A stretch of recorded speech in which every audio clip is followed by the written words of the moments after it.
Hey, I hope you guys are safe from wherever you are in the world. Seems to be quite a global problem. This is the worst public health crisis. The queues growing outside supermarkets. A normally traffic-jammed highway in the city of Wuhan, China, near empty. No cinemas, theaters, football matches. Store shelves nationwide are dwindling or totally empty. Toilet paper is disappearing around the globe. Seems like quite a chaos time. Empty supermarkets, empty streets, everyone has to stay inside. Well, that is everyone except here.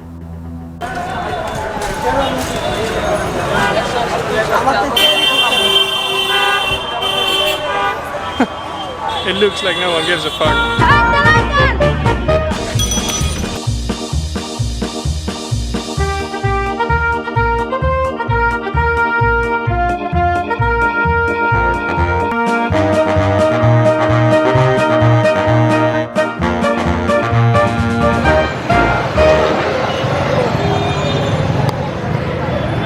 Welcome to monthly news number 38, the Corona edition, live from Bangladesh, Dhaka. And it's busy here, but one thing what they actually do have, although it's very busy, is, that's right, toilet paper. They still have enough of it over here. But pro tip from Bangladesh, you actually don't really need it. You can just wash your butt with your hands. But honestly, I don't really get it. I mean, Bangladesh or Dhaka is the most dense city in the world, with a lot of people, very crowded. So if there is a virus, it must spread around very quickly here. Also, it's not very hygienic. But yeah, for some reason no one really seems to care around here. But I would say if it is here, it would probably be in the entire city within half a day, because it's everyone is just on top of each other. Yeah, so I'm kind of stuck here actually. I can't really go back to the Netherlands, so I'm here alone. Well, not really alone, I mean there are people everywhere. But yeah, maybe I'll actually find a place a bit more outside of this dense city. So welcome in a beautiful hotel room. Got a flat screen and some mini bananas. Basically good to go. So one last thing about coronavirus, on a more positive note, that it's kind of impressive to see the changes it brings in the world. So for instance, much less planes are taking off, or if you see the map of China, you see much less pollution because we just produce less and commute less. It's just kind of impressive to see that if we really want to change the world and stop this machine to use less resources, we can actually do it. So I would say keep that in mind for later, because right now the priority is on this problem. It's kind of has the highest urgency, but one way bigger problem is still our environment, and it's going to affect way more generations for years to come. It's going to affect plants, animals, entire ecosystems. So I would say just remember this time where we as a collective human can really make a change, and try to keep that collective power to continue to work like this. Alright, so back to the news. So this month we released a story hopper video that's all about traveling and how to travel sustainable. Super relevant topic since you can't really travel. But it would kill 15 minutes of your quarantine time. So that's, I guess, totally worth it. Which brings me to the next point. Since you have to stay at home, it's the perfect time to do documentation. So mainly for the people that work with precious plastic, they learn stuff on a daily basis. So make sure to document that and share that online. We actually made a guide specifically for this moment right now in the Academy. I'll put a link below that show why it is so important for the future of us to share what you learned. So make sure to check that out. This month we actually released a new bazaar for precious plastic. It's way more powerful, much better functionality. We would write an article in depth that explain all the functions, but for now I would say maybe just check it out, bazaar.preciousplastic.com, and let us know what you think about it. And the beginning of this month I was actually traveling with Mattia in India to visit communities for Project Camp. And we visited Auroville, super cool place. And we actually wanted to do a big update on this, but it's a bit delayed due to the coronavirus. So the Project Camp update might come. And when we're traveling around, we always really like to see precious plastic workspaces, to meet the people, see how they work, see what their space looks like. So we have two places. One is Rise and Carry in Sri Lanka, and one is Samsara in Chennai in India. So they have their workspace in the middle of the center, right here in this big building. So let me show you what that looks like.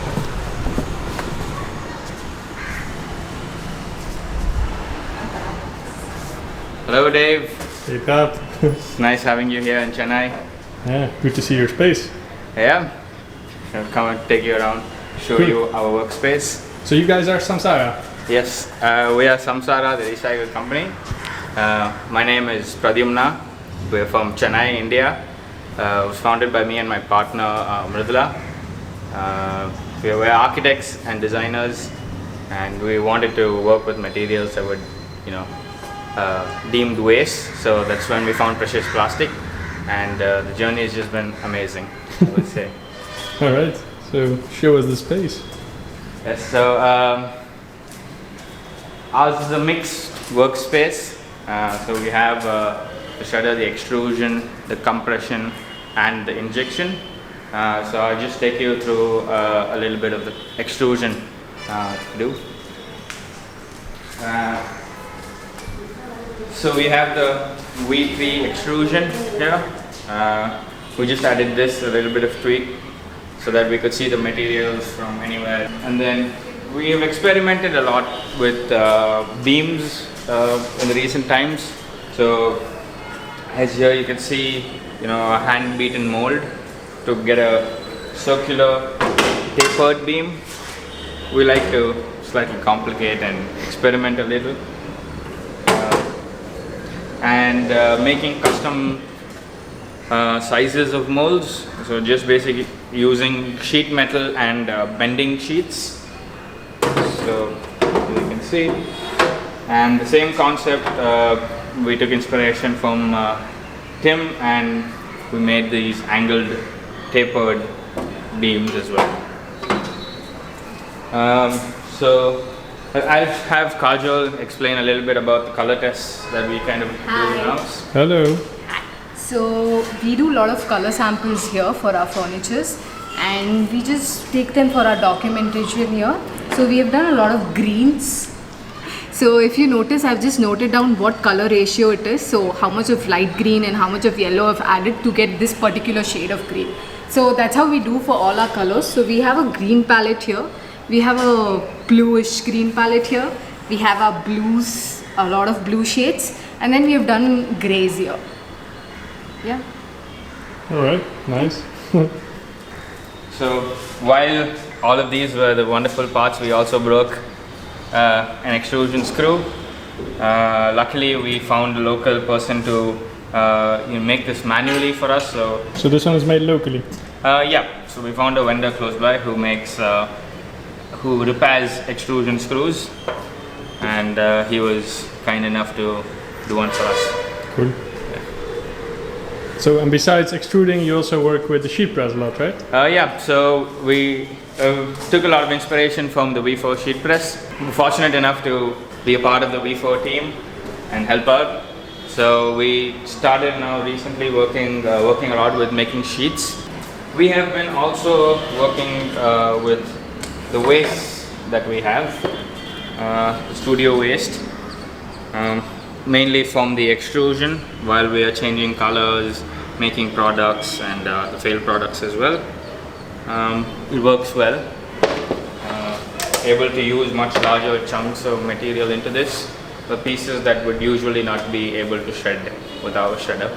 Something we've been experimenting is also to try to bend HDPE sheets. Right. A lot of sheets. Indeed. So what do you make with the sheets? So with the sheets, we make smaller products by CNC cutting them. The reason we use a CNC cutter is these are slightly more complex to do via hand, so it has much more accurate cuts. So we give this back to our material supplier, and he shreds this out and gives it to us as raw material again that goes back into making sheets. Alright, and you also have a nice way of stamping products, right? Yeah, so we used to stamp it with by traditionally heating the plastic and then pressing it. But this took almost 30 seconds to melt the plastic and then stamp it, so it was quite time consuming for a lot of products. So we got a arbor press, and we got a mold done, a brass mold, so that we could fast track this process as well. So here, let me just take a small piece.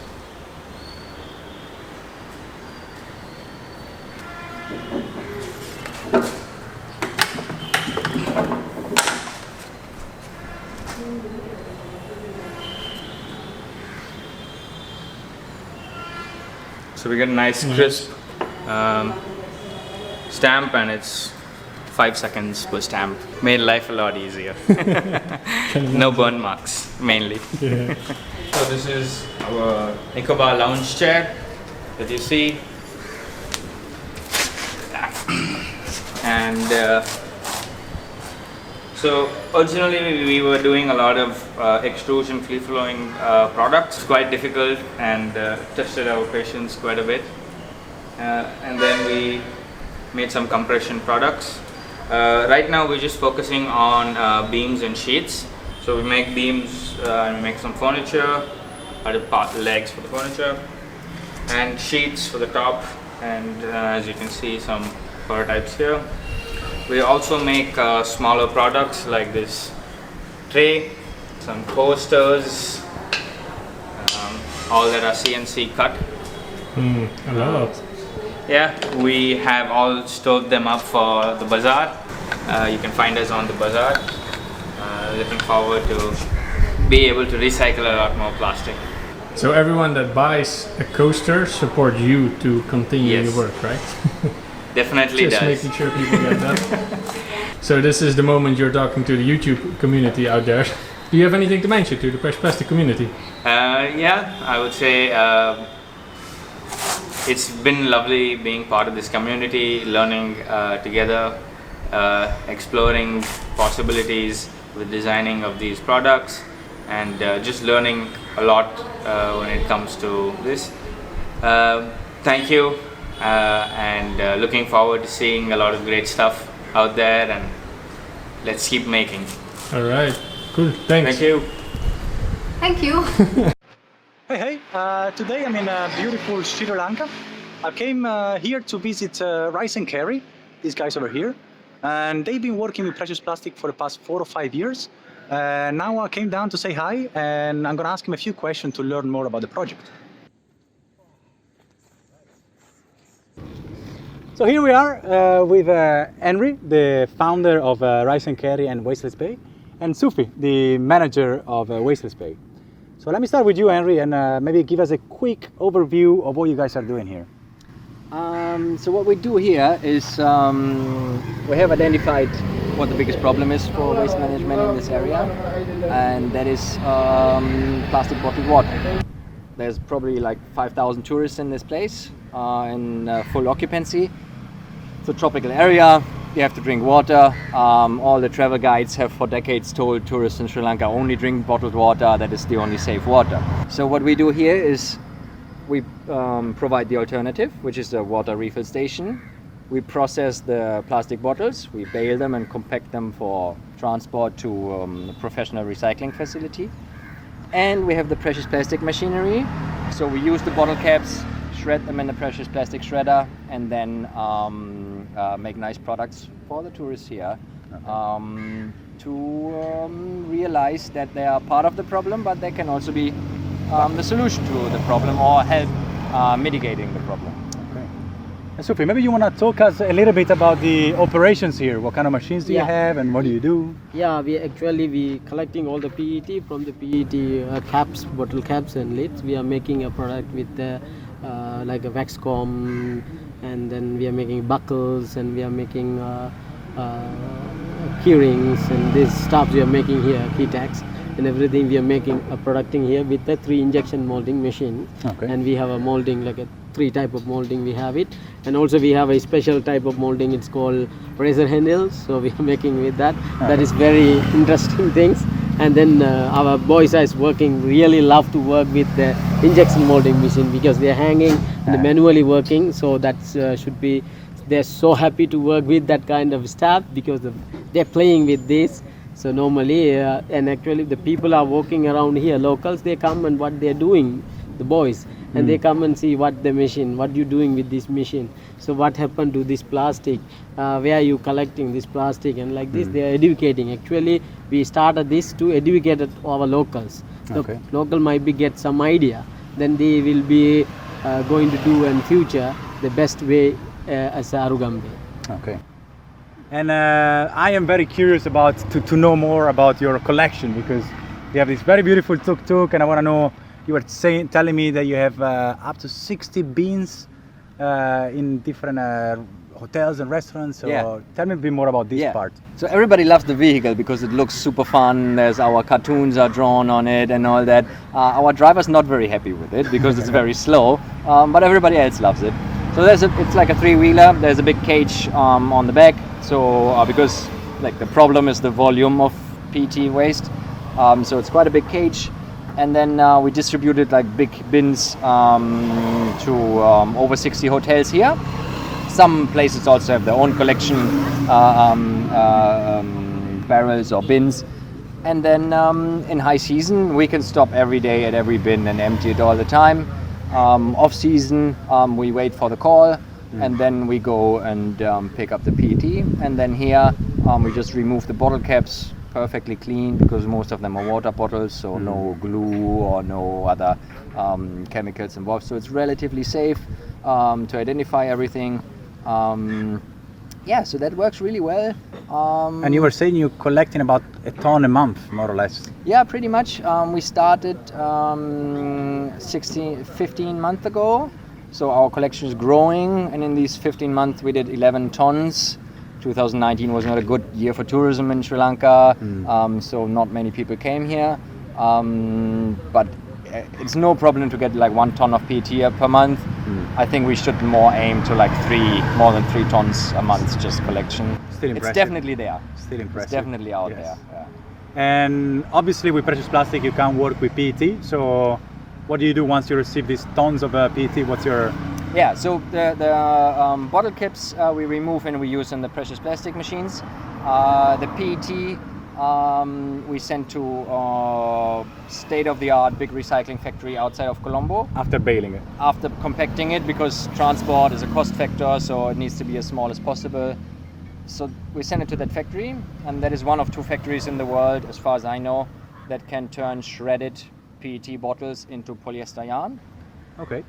And maybe, Sylvia, do you want to maybe tell me a bit about the team involved into here in Wasteless Space, but also in Rise and Carry? How many people are involved? We are involving 3 people here. Actually, Full-time? Full-time working. Okay. And then 28 people are the women are working with the Rise and Carry. Our product we are giving to Rise and Carry. They are enjoying to showing with our product. Example, we are giving buckles. The buckles they are making a different type of product with that. So they are so happy to be with. They have a part of. We are working with to love to do. We are working with the 2 benefit. One is we are getting a salary at the job. Another one is we are helping to the nature. To clean up the beaches and all the entire the area. And giving a cleaner future to this little boy. Yeah. Okay, but I'm sure it's not all easy. Maybe can you tell us about, what are the biggest challenges of setting up a precious plastic workstation in Sri Lanka? The biggest challenge is, or that is what the mistake we did in the beginning, is you get really excited. You see precious plastic, and you're like, oh, well, I want the oven, and I want to make bowls, and I want to make this and that, and you have to know what's the best product for the market I have the easiest access to, and then try to make that really, really good, because in the end, sustainability only comes from being also financially sustainable. So it is tricky. You can put a better profit margin because you also have to. It's manual injection molding, so the products are more expensive. So you have to find a good customer group that is willing to pay a higher price. And luckily here with tourism we have that. Tourists are very conscious about the potential damage they do to a place. So it's actually the perfect target audience to kind of change behavior and also as our customers for the products. Okay. All right. A tip for someone that wants to start a precious plastic workspace around the world. What kind of tip would you give? First of all, they need to identify the plastic, which kind of plastic can be recycled. Okay. So they can use that type of plastic, so it will be reducing. So that's identifying the plastic, available plastic near you. Type of plastic. Okay. One from you? Yeah, just repeat what we were just talking about. Focus. Like do one thing really good. I think that's easier said than done, though. Yes, Failure is absolutely. also just inherent. That's Part of it, yes. just what happens. All right, so on focus, I would conclude this beautiful interview. I thank you guys for your time, and back to you guys in the Netherlands. Bye. Ciao. All right, everyone. Community news. So actually a while ago we started working on some how-tos already with some community members, also to see how this whole process goes and to develop that tool. So Ter and Pemika from BOPE made a design for this interlocking brick. Yeah, exactly, that one. And created a how to make the mold for this brick. And it's an injection mold for this brick, which can be interlocked, and so you can build some constructions or installations, or use it as a flower pot or something like that. So that's cool. And Andre from El Tornillo shared his techniques on making injection molds for broom hangers and these wall pegs, so you can hang things on the wall. And as he has a lot of experience in making injection molds, he also put together some tips and procedures from his experience on making injection molds. So there is a lot to learn from, and the cool thing is, even if you don't want to replicate exactly those products, you can use the how-tos also just to learn from those techniques and use them as a base to get more ideas for other products and techniques. Then it's also super exciting to see that more people are building the V4 machines, so the Shredder Pro, Extrusion Pro and Sheet Press. And there's actually the first finished shredder in China. He also uses it for meat, so but at least it seems to work, so that's cool. So there's one new tool in the Academy which we didn't really announce yet, which is the logo creator. And we made that one to make it more easy for the community to make their own precious plastic logo. Actually, people found it, and lots more precious plastic logos have been coming up. So it's really nice to see that people actually like to use it and that it's in use. And to end with, this month we made our first ever global impact survey to find out some more numbers of our community, which was quite an exciting thing for us because we always wanted to know more about what our impact might be as a community. Thank you for everyone who took part, and once it's done we will share the report to share what we found out. Yeah, take care, wash your hands. Okay, I guess it's time to stop. Take care and be thankful for the little things in life, like sun in the Netherlands. That's quite special. So thank you. Thank you.